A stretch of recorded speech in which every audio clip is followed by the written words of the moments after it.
Hai, balik lagi di Putri Story.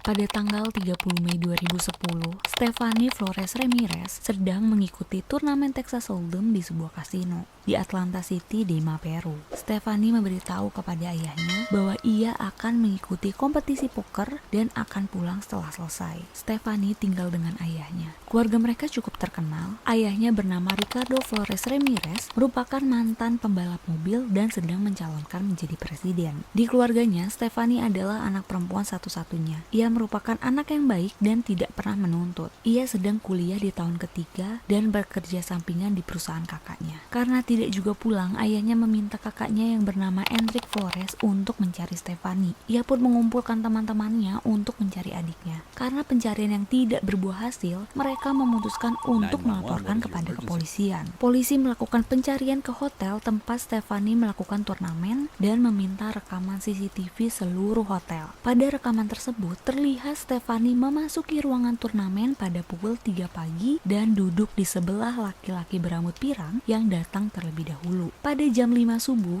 mereka meninggalkan ruangan turnamen, bahkan orang-orang mengetahui mereka sedang bersama-sama. Rekaman lainnya menunjukkan mereka memasuki kamar hotel, tetapi tidak lama pria tersebut keluar dan kembali lagi membawa 2 cangkir kopi dan roti. Pada pukul 8 pagi, pria itu keluar tetapi membawa tas ransel hitam. Sebelum keluar dari hotel tersebut, pria itu mengatakan kepada staf hotel untuk tidak membangunkan wanita yang ada di kamar tersebut. Kamar 309 terdaftar atas nama Joran van der Sloot yang sangat dikenal oleh pihak berwajib. Saat itu ia berusia 22 tahun, merupakan warga negara Belanda. Ia sudah lama dicurigai atas hilangnya seorang wanita asal Amerika bernama Natalie Holloway. Wanita itu hilang di Aruba pada tanggal 30 Mei 2005. Tanggal itu juga terakhir kali Stephanie terlihat. Pada tanggal 2 Juni 2010, mereka menemukan Stephanie yang sudah tewas di kamar tersebut. Kondisi jasadnya sangat parah. Ia dipukuli oleh raket tenis, yang dimana menyebabkan pendarahan di kepala, dan itulah yang membuat ia meninggal. Polisi sudah mengetahui siapa pelaku utama atas pembunuhan tersebut. Foto dan keterangan tentang Joran pun segera dirilis ke publik. Ia berhasil ditangkap pada tanggal 3 Juni 2010